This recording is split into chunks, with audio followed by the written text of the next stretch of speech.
Le débat concernant l'existence de créatures inconnues se poursuit sans relâche. Ce que vous allez voir est inspiré par la possible existence de telles créatures. Certains spectateurs pourraient trouver les images qui vont suivre violentes ou choquantes. Vous voilà prévenu.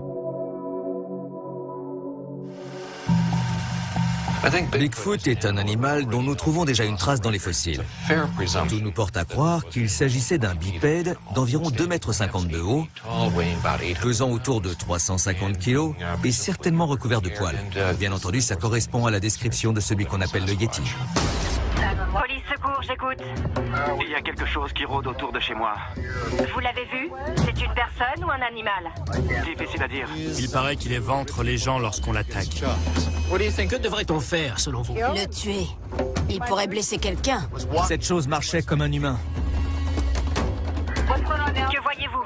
Il dépasse largement les 2 mètres, cet enfoiré. Vous le voyez? Oui, il est juste devant moi. Envoyez-moi quelqu'un. La science refuse de reconnaître l'existence de certaines créatures. Les nouvelles technologies brouillent la frontière entre réel et imaginaire. Ce que voient nos yeux, Allez! ce que filment nos caméras, existe-t-il? Entrez dans un monde où la réalité se mêle à la fiction, où la science rencontre le mythe, où les cauchemars prennent vie.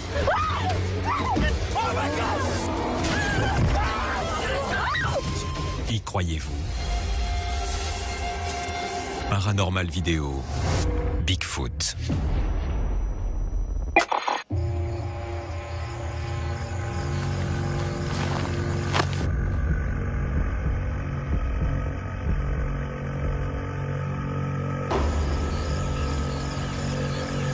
En 2005, Rachel Glenn part en mission pour enquêter sur le braconnage des ours noirs, dont la population a été décimée dans les États du nord-ouest des États-Unis.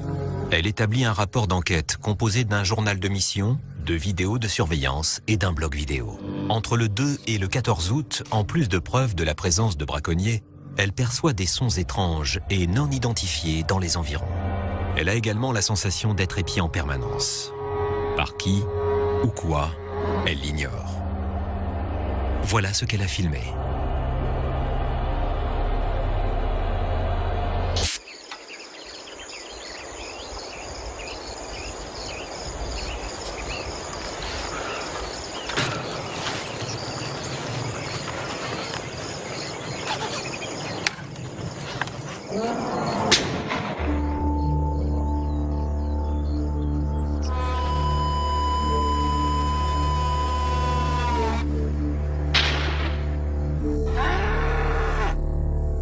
Selon les gardes forestiers, il s'agirait d'une des plus grosses affaires de braconnage de l'histoire. Les cadavres de 4 ours noirs ont été retrouvés abandonnés aujourd'hui près de la route 18.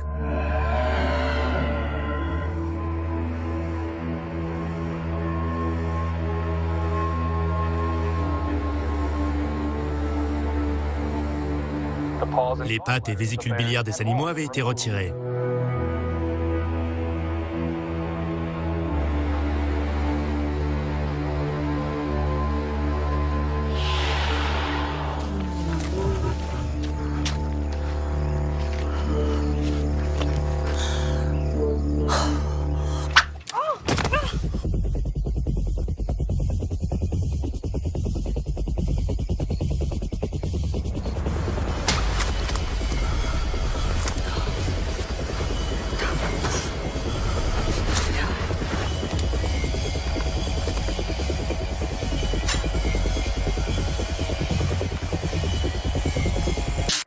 Nous sommes le 2 août. Les braconnages ont l'air de s'intensifier cette saison. J'ai moi-même été prise dans un piège aujourd'hui. Je l'ai désactivé et je continuerai à désactiver tous ceux que je trouverai.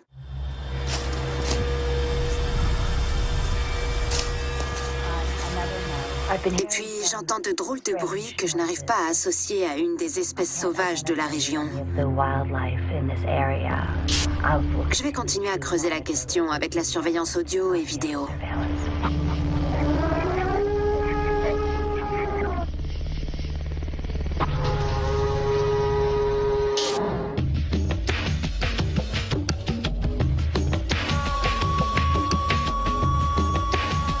Je descendais du nord, sur cette route ici, et tout à coup, j'ai entendu des cris. Et les bruits que faisait cette créature, c'est ce que j'ai enregistré.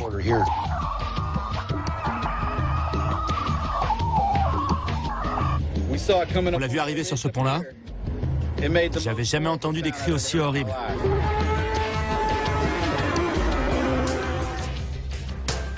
Bigfoot est un animal dont nous trouvons déjà une trace dans les fossiles. Nous avons ici un moulage de la mâchoire inférieure de ce qu'on appelle un gigantopithèque. Dans cette région, on a retrouvé dans les grottes les crocs d'un primate, le gigantopithèque, qui aurait pu disparaître il y a tout juste 10 000 ans et qui présente des ressemblances troublantes avec l'homme. Tout nous porte à croire qu'il s'agissait d'un bipède d'environ 2,50 m de haut, pesant autour de 350 kg et certainement recouvert de poils. Bien entendu, cela correspond à la description de celui qu'on appelle le Yeti. Extrait du journal de Rachel Glenn, 6 août 2005. Rachel désactive d'autres pièges près du bassin nord-est. Le matériel et la méthode étant la même, elle en déduit qu'il s'agit du même braconnier. Elle a aussi pris ses photographies, mais elle n'a pas pu en identifier le sujet, les images étant trop floues.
Merde!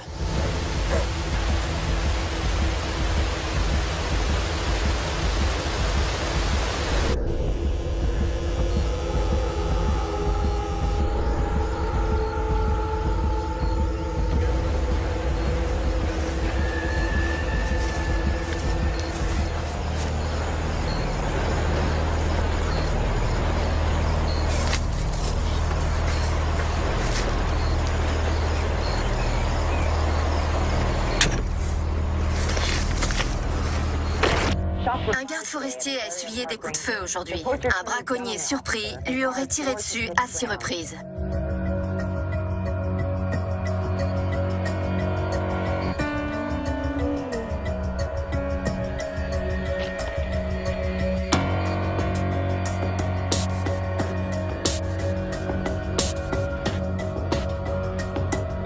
Les braconniers sont très sévèrement punis dans cet État.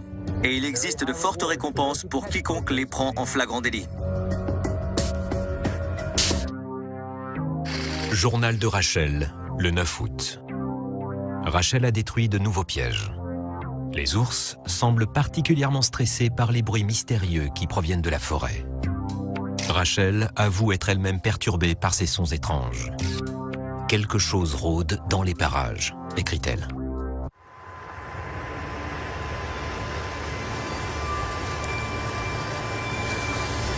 Qu'est-ce que c'est que ça?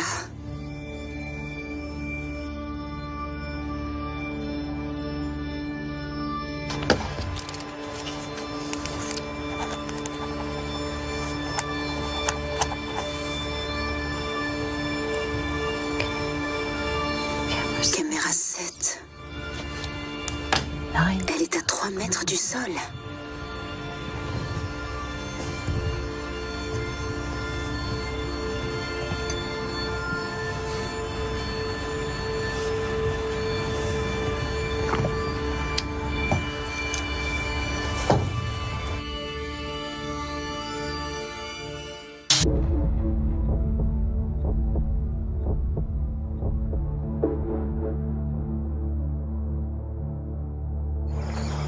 C'est quoi ce bazar?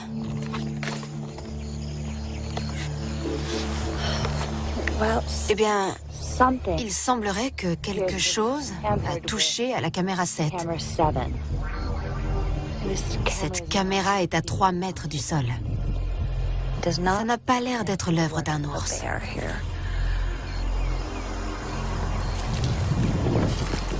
Qu'est-ce que c'est que ça? On dirait de la fourrure. Je connais les ours. Je sais reconnaître leur odeur, leur cri. Mais ça, ce n'était pas un ours. J'étais mort de peur. Ça ne fait aucun doute. Ça ne ressemblait à rien de ce que j'avais jamais vu ou même pu imaginer de toute ma vie. Je suis venu plus près. Je me suis aperçu que cette chose marchait comme un humain et qu'elle mesurait près de 2,50 m. Ça fait 20 ans que j'habite et que je chasse en Alaska. Je n'ai pas peur d'être seul en forêt. Mais un truc comme ça, j'en avais jamais vu de toute ma vie.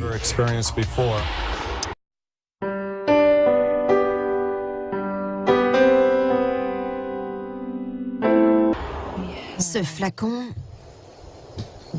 contient la fourrure retrouvée sous la caméra 7. Qu'est-ce qui se passe?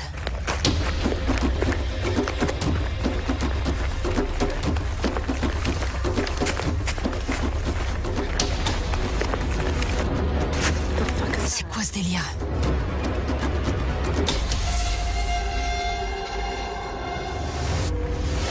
On doit l'un des tout premiers témoignages de la présence de Bigfoot aux États-Unis à un célèbre président américain.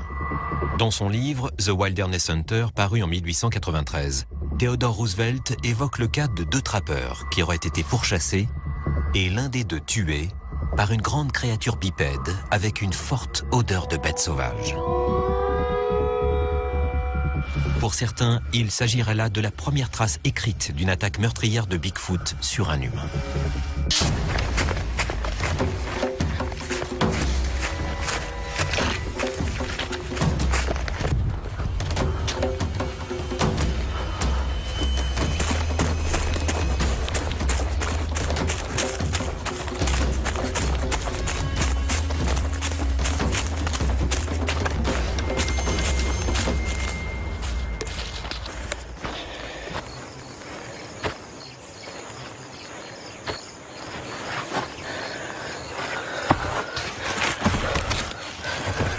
C'est ma caméra.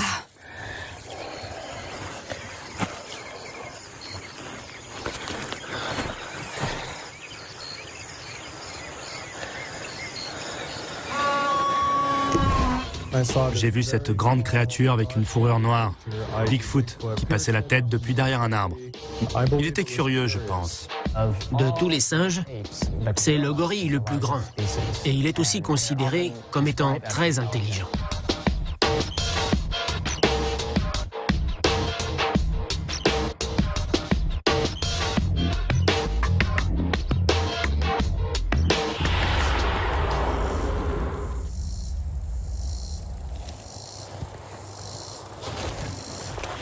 Je voulais voir 2 choses, Rachel. Tout d'abord, une question à propos de l'échantillon de poils que t'as envoyé. Il n'a pas été contaminé, t'es sûr? Pourquoi ça? Ce ne sont pas des poils d'ours. On dirait plutôt une sorte de primate. Ah bon? Oui, mais le labo va faire d'autres tests. Je te tiendrai au courant. Mais c'est pas pour ça que je t'appelle, en fait. Écoute, on nous a signalé des braconniers plutôt violents dans le coin. Tu es le seul garde forestier que j'ai pour couvrir toute la région. On va peut-être devoir te rapatrier plus tôt que prévu. Bon, ok. Tiens-moi au courant. Dis-moi si tu trouves quelque chose. Ok, je te rappelle très bientôt. Au revoir. Rachel!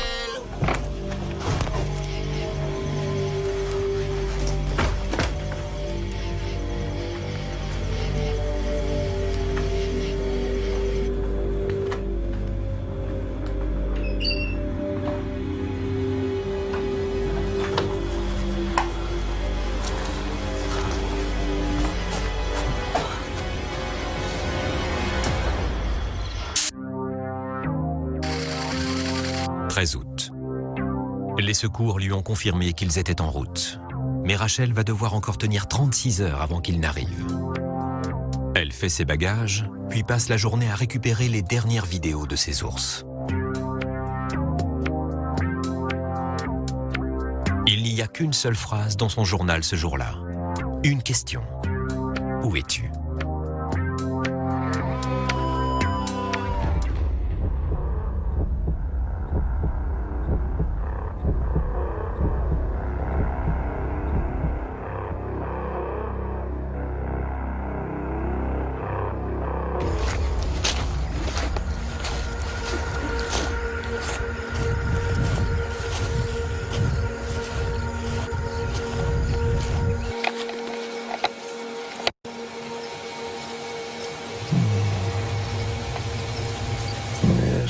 Mademoiselle Rachel, te voilà.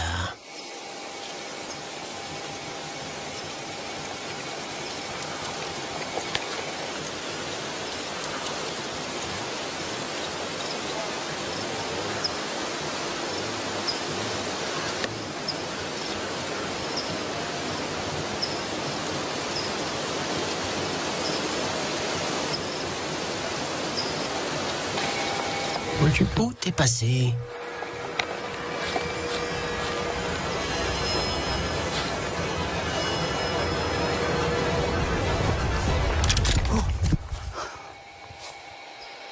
C'est moi que tu cherches?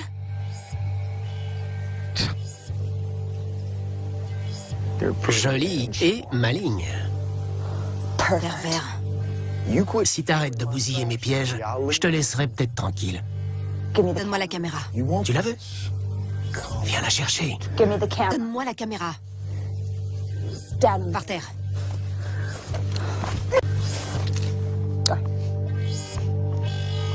J'ai dit à terre. Allez. Ok, je m'excuse. À terre. Tire pas. Je vais te buter, pauvre con, tu rigoleras moins. La légitime défense, tu connais? Ça te fait marrer? À terre. Allez.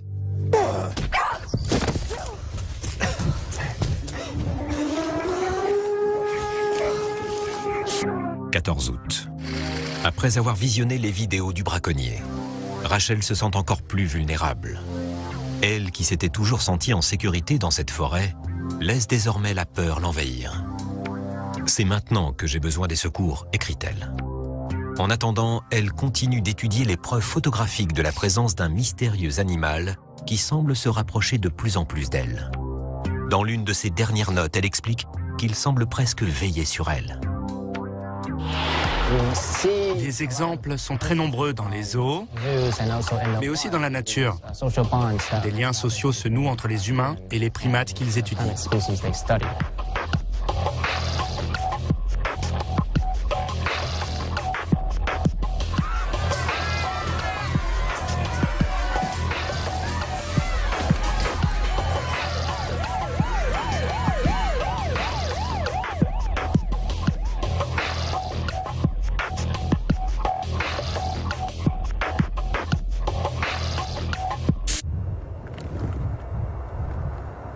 Elle sait que tu l'observes, tu sais.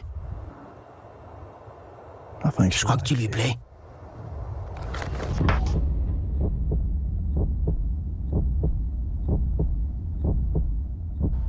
Alors aujourd'hui... On est le 14 août. J'ai passé une sale journée. Ce matin, je suis tombée nez à nez avec un braconnier. Rachel! Je t'avais dit de me laisser tranquille! Rachel!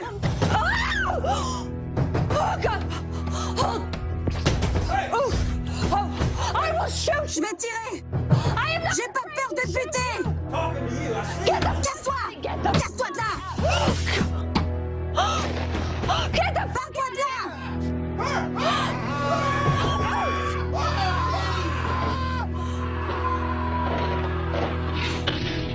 Au secours!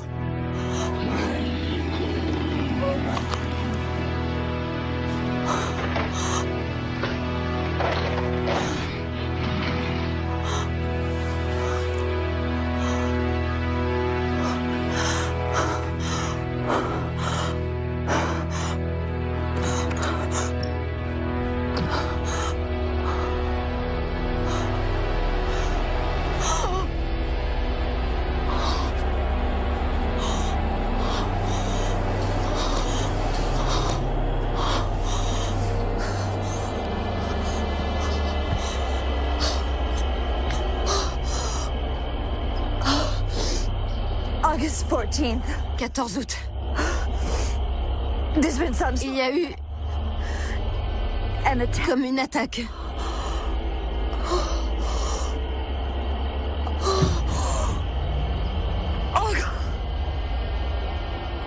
Oh God!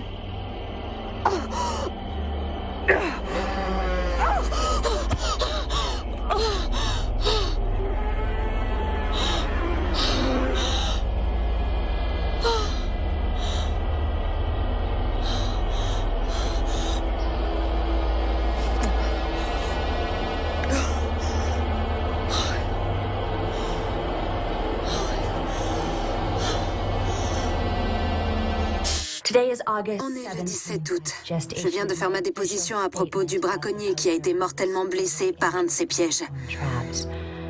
En ce qui concerne mes déclarations sur une éventuelle nouvelle espèce sauvage dans la région, il s'avère qu'elles sont infondées. Une enquête supplémentaire ne sera pas nécessaire. Il n'y a que les ours qui, je suis fière de l'annoncer, sont en pleine forme.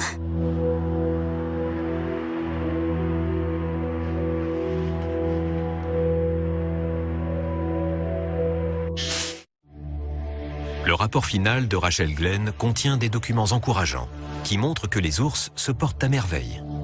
Il inclut également un rapport d'incident concernant le braconnier tué par ses propres pièges.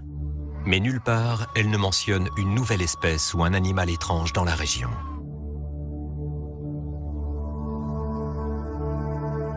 Chaque année, quelque part dans le monde, de nouveaux témoins affirment avoir aperçu Bigfoot. Rien ne permet d'affirmer avec certitude qu'il s'agisse d'un être bienveillant ou au contraire d'un monstre des forêts.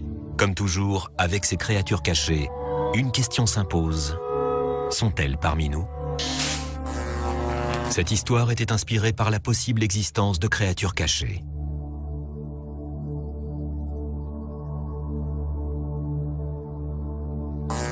Le débat continue.